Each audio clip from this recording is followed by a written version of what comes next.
Welcome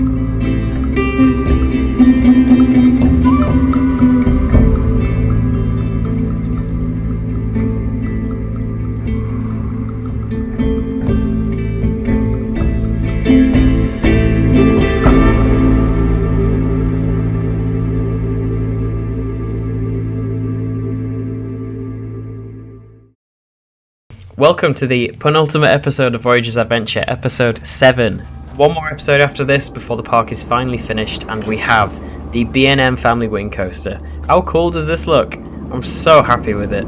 The custom supporting didn't actually take too long because of how short this coaster is, but I really like it. I'm going to add some splashdown water effects, theme it in really nicely to the indoor coaster we made in the previous episode, and it just looks so cool. I love how it sits on this lake. It's a really simple layout. Kind of looks like a hidden Mickey, to be fair. Really simple layout. I like the way it kind of sits all across this lake and the interaction you get with the flat rides from the pathways. Now we have our second B&M in the park. I just really enjoy it. And now, especially when you come under the entrance archway for this area, you are so perfectly presented with this coaster. This area actually has some very good coasters. It's got the indoor family coaster and then a B&M. It's got some really good coasters. This is kind of like the family area of the park, but in classic UK theme park style, we've kind of done a bit of a Merlin and given the family area a kind of dark theme that was completely intentional, but it's happened, so deal with it. Why are you stuck at the top of the lift hill? I need to sort out your dispatches. Anyway, this coaster, I'm very happy with it. So it comes out of this moderately tall lift hill. It's not very tall. I think it's about the same height as nearly at the top of Mandril Mayhem's spike. Like the helixy spike thing. It's like just a little bit shorter than that. But obviously this doesn't contain any launches, it's just a lift hill. So you come down this drop. We'll wait until the train comes along so I can illustrate it as the train's going. But I'm very happy with this layout. It's nice and simple. So it comes down this pretty steep drop to get the main boost of speed. It goes into a nice overbank and then a snapping kind of turn into the other direction. There's this nice long drawn out downwards turn before it does, again, a nice long drawn out 0G roll. Another bank turn. Then it dips, you get a bit of airtime there under the 0G roll, another bit of airtime there, turns, another bit of airtime, and then an airtime into the brakes. This is kind of a bit of an airtime machine, and I know that kind of a wing coaster, along with like flying coasters, is supposed to be like you're flying, but I really wanted this to be like kind of how the bird would fly, so it kind of like swoops down under paths, rapid changes of direction, long drawn out like swooping elements, and then it kind of like dips up and down to navigate under and over bits of track. So it's really just kind of emulating the flight path of how a bird moves in a way. I don't want it to seem gimmicky because I mean flying coasters and wing coasters, I think when they first launched, this one doesn't have a launch.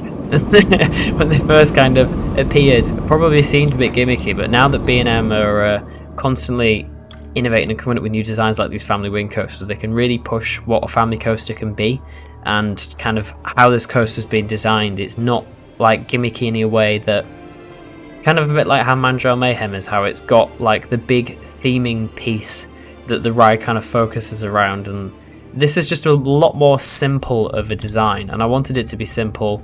Like the brief literally was to just fit in this kind of rough square, so the layout could have been whatever I wanted, but I just kind of had a set list of elements in my mind that I really wanted to do for the layout, and I'm doing my usual and rambling loads. That was a tree. But yeah, you get some really nice views of this coaster pretty much from wherever you are around this plaza.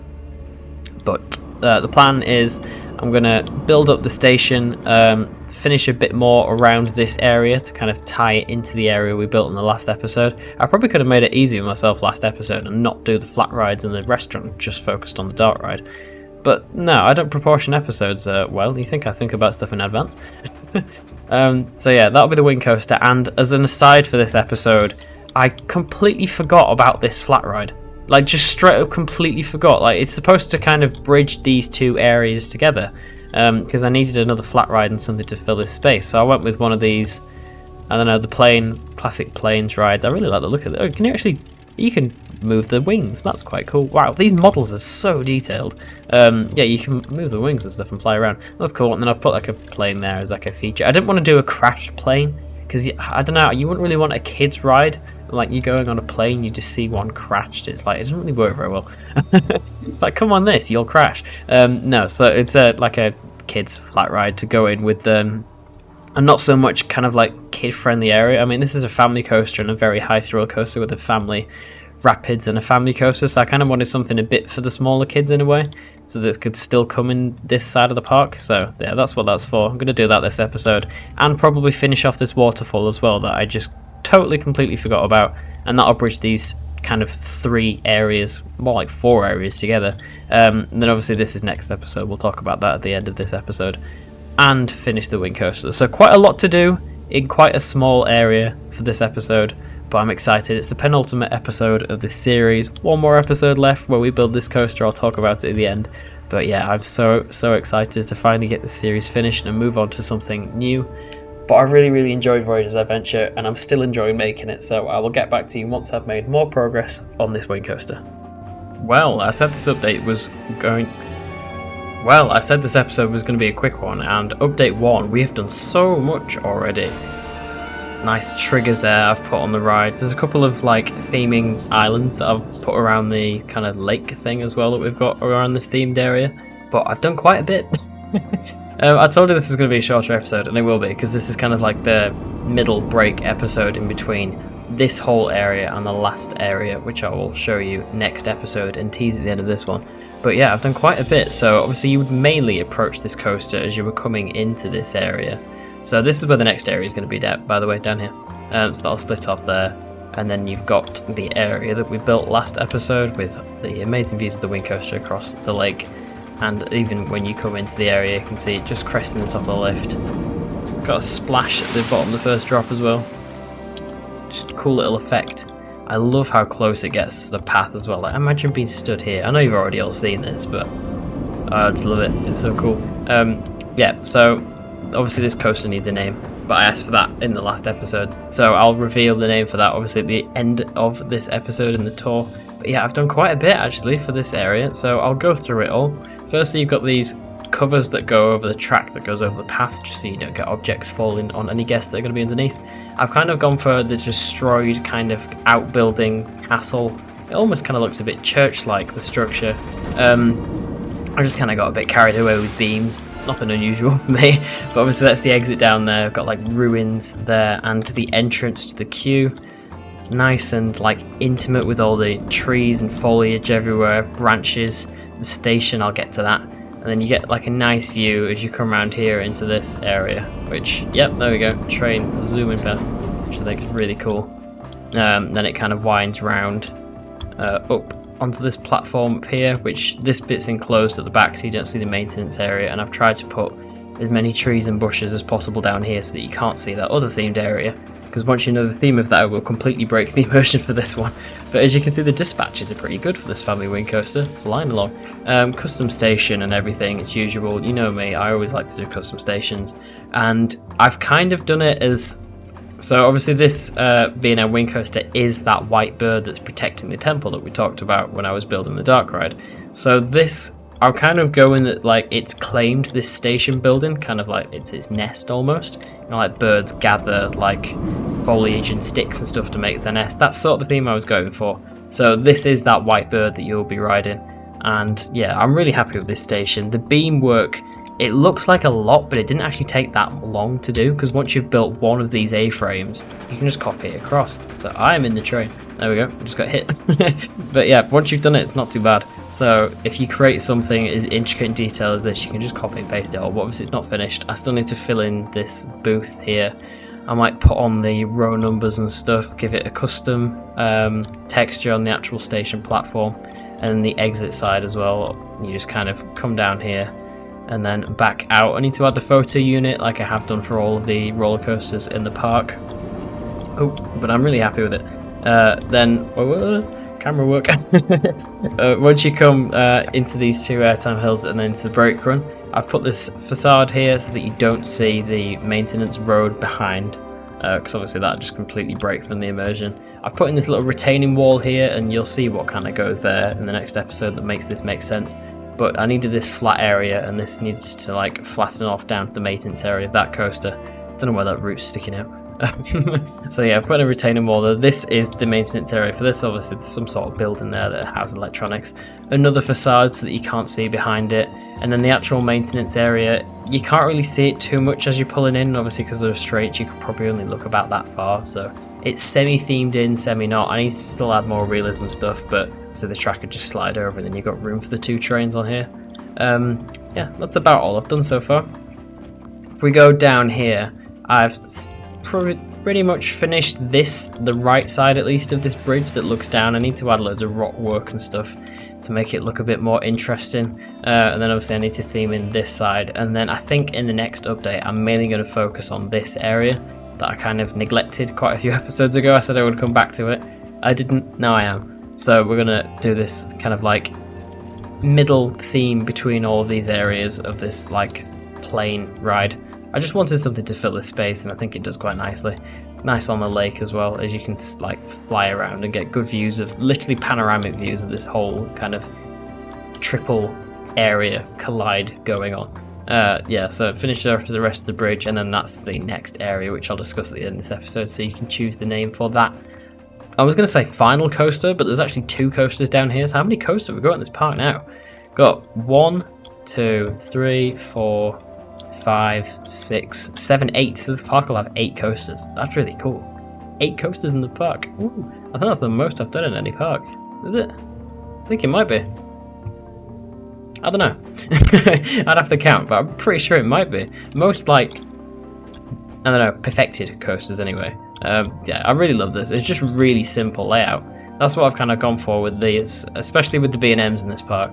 They're very simple, kind of not easy layouts, like they're well perfected. I've taken a lot of time to decide exactly what elements I wanted. Like, I should have saved some of the progress photos, but this actual layout, because I didn't think, I built most of the coasters in the park before I did any of the theming, so I think just the rough outline of this building and the layout for the Gerstlauer was actually in when I started building this. But I originally had it coming all the way out here and had like, I think it was a lift hill and then a launch. And then I had another variant where it was a lot taller than this, but a lot more compact. And then I had another variant where it came onto this area, and I just thought, no, we're just getting too long with the coaster layout. I want to do something a lot more simple and short, because obviously it's a family coaster. You want it to have like quite a decent, like kind of quite a decent punch, but also re-rideability, so I didn't want it to be like really long like something like Hagrid's. So I think this is probably like version 7 of this coaster or something ridiculous, but if you look at it from overhead, it's just very simple. It's just like straight line, helix, inversion, helix, airtime, brakes. Like, it's not that complicated, but that's how I want it to be, simple and refined. But I like waffling. I don't know whether you noticed. Get me started talking about anything coaster related and words just come out and I'll sit here and bore you for hours.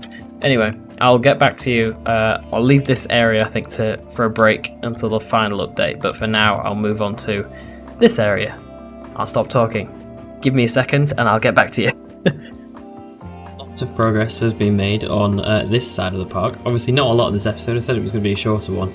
This will be the last update before the final update tour thing, but this is that little flat ride that I installed when we did the, I think it was in the Mac Extreme Spinner or the Vekoma Family Coaster, and it just kind of sat lonely over here, and I was like, I kind of forgot to theme it. But no, anyway, now we've themed it. I'm trying to not pan over there because I've just realised I've forgotten to remove next week's coaster from that plot of land. I'll just not look over that way. But yeah, this flat ride now fits in really nicely. I didn't want it to be anything over the top. I just had a bit of land that I wanted to fill, and I think it fits in quite nicely. It's kind of sort of a midpoint between kind of these, almost these 3 themed areas actually. It's got foliage from all 3 of them, so it kind of like blends together, uses the same rock work, same fencing, and then I've built up this bridge as well that connects these 2 areas now, and it means you can also get some really nice views of the Mac Extreme Spinner over its little lake there. I'm really happy with it. I've also gone back and added more seats to here because I kind of forgot that, you know, people need seats once they got their food. Added a few benches around the place, a couple of bits more plants. Obviously this ride needs a name, so comment that. Or I might have asked for it last episode, I can't remember. No, I didn't. No, comment the name for this and I'll put that there at some point if I remember. But yeah, that's a little update for this, but I really, really like this little flat ride skin. I just made this out of the same, what they call, like the Hessian sun cover things as I used in this, in the B&M dive coaster queue.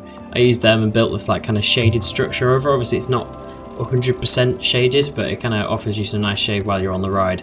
Makes it a bit more of a cool experience as well, like you're flying around undercover. It's like it's a bit more intimate and all close together, so you probably feel faster than you're actually going. And you know, just a nice little flat ride that I've never really used before, so I thought it fit in quite nicely. Yeah, so I will see you in the tour for the final update of this episode. And there we go, the second to last episode of Voyagers Adventure is finished. I can't believe it. This series has gone really, really quickly.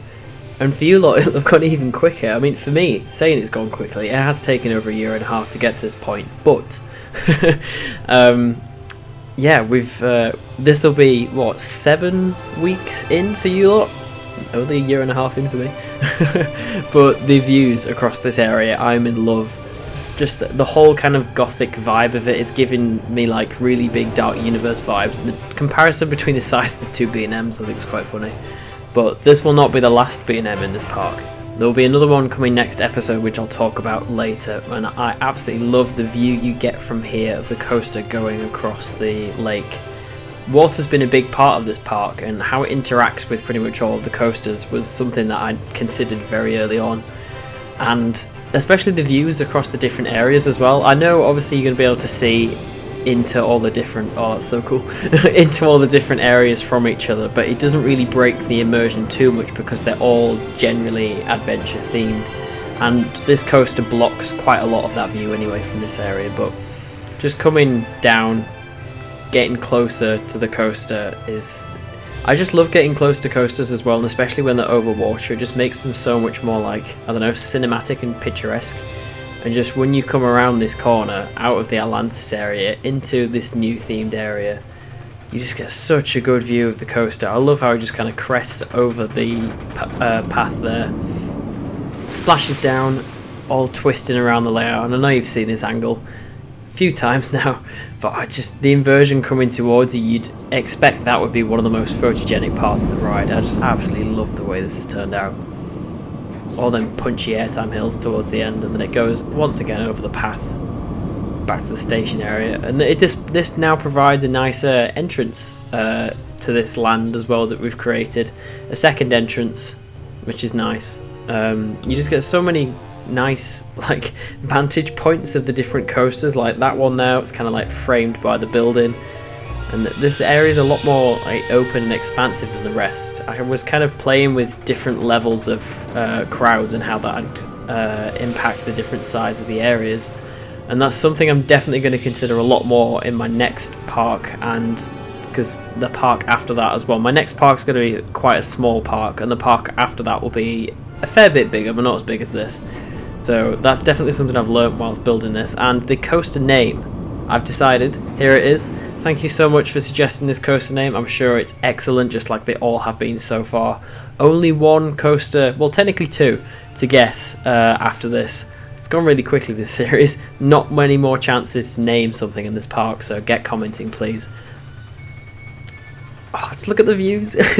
I just love stopping and getting like little snapshots of all the coasters interacting with each other. Like pretty much every area in this park you can see coasters on top of coasters and through coasters. It's so cool. But I think it's about time we go on this coaster. We've waited long enough. I love this whole area behind the main entrance arch as well. The queue is a lot more smaller and intimate than any of the other queues in the park, which is something I definitely want to do more of in my next park series. I don't know, it just makes it a lot more realistic, because it's almost like there isn't any unused space and they're fighting to use all the space that's available to them. So that's something I definitely want to do. And then obviously I've put all the foliage here and the walls to block off views of the different themed areas and backstage, and This station's so cool. I love the whole vibe of it. The second I had that idea that I wanted it to be the bird's nest, it just all came together so nicely. I think I built this station in probably about a day. Maybe this whole like little area around the coaster. I just love it so much. I've added a custom floor in and wrapped the operator's booth and everything. Oh, all the steam effects as well, all these planks. I just can't stop looking at it. So all the backstage area around here is looking really nice. I put that retaining wall in, added a bit more detail. It's just kind of all coming together really nicely. Obviously this backstage road now goes all the way down to the other coaster, which will be in the next episode. But should we get on the coaster? I think we should.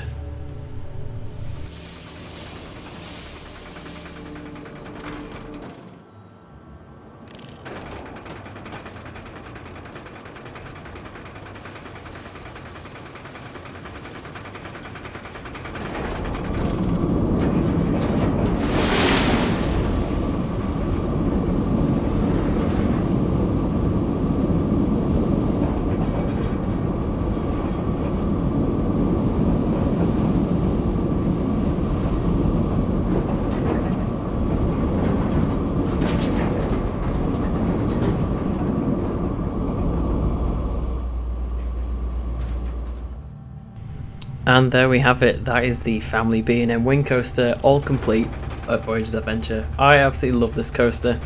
It's such a like small, special coaster, just kind of nestled at the back of the park, but has kind of such a big presence when you come out on this lake. And I just love the way it's turned out. It fits the whole area exactly how it needs to. Fits the whole theme exactly how it needs to, with it being that white bird that is guarding the stone in the temple. And it just works. It just really, really works. I'm really happy with it. It is just a very, very simple layout, but just with where it's positioned and how it's themed, I just love the way it's turned out. And that's that area now complete. And the park is very much nearing completion, especially with this new flat ride that I mentioned last time. So obviously this flat ride needs a name, so if you'd like to comment that along with the name for next week's coaster, that would be great. But it just really ties together all of these three areas, like I keep banging on about. It just really works and I'm happy with it.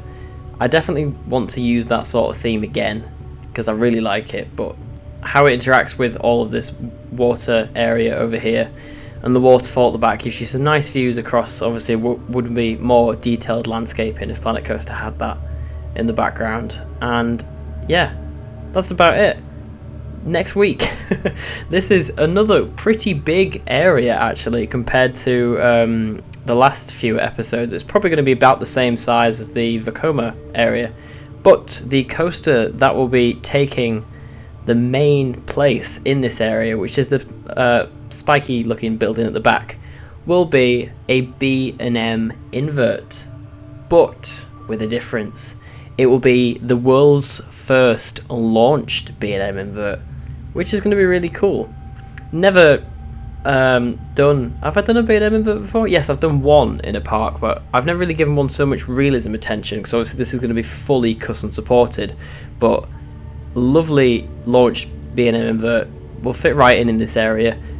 But this area is going to have like an Asian theme, so I'm going to suggest sort of like a dragon theme for the ride. Obviously I haven't done it yet, see how it turns out. But I think saying, oh, nice autosave like there. There's going to be another coaster here as well. So I think going for kind of like dragon Asian themes will be a pretty safe bet for the names. And this coaster here is going to be like a family zero coaster that'll kind of start off, obviously where all that queue's going, and go down over the water where you can see the concrete footers out that I've put in. But yeah, this area is going to turn out really nicely. It's got another flat ride. It's going to have an eatery about where my cursor is now. And you can just see all the backstage area there as well. But yeah, this is going to come together and be a really nice complete area, as you'll see in next episode. So name suggestions please in the comments for quite a few rides actually. You can name the flat ride as well if you want, or any of the other flat rides that are around the park, like the flat ride I made earlier. But I need names for the launched B&M invert, probably something to do with a dragon, sort of like the Asian overall theme of this little land. And a little zero coaster needs a name as well, which obviously has the dragon train on it. So either of those, maybe like big dragon, little dragon sort of vibe, like because it's the thrill coaster and the kids coaster, something like that I think could work really nicely. Thank you so much for watching as always. I really hope you're enjoying the series. Not long left now. The tour will be after next episode. So thank you again for watching, and I will see you in episode 8. Goodbye.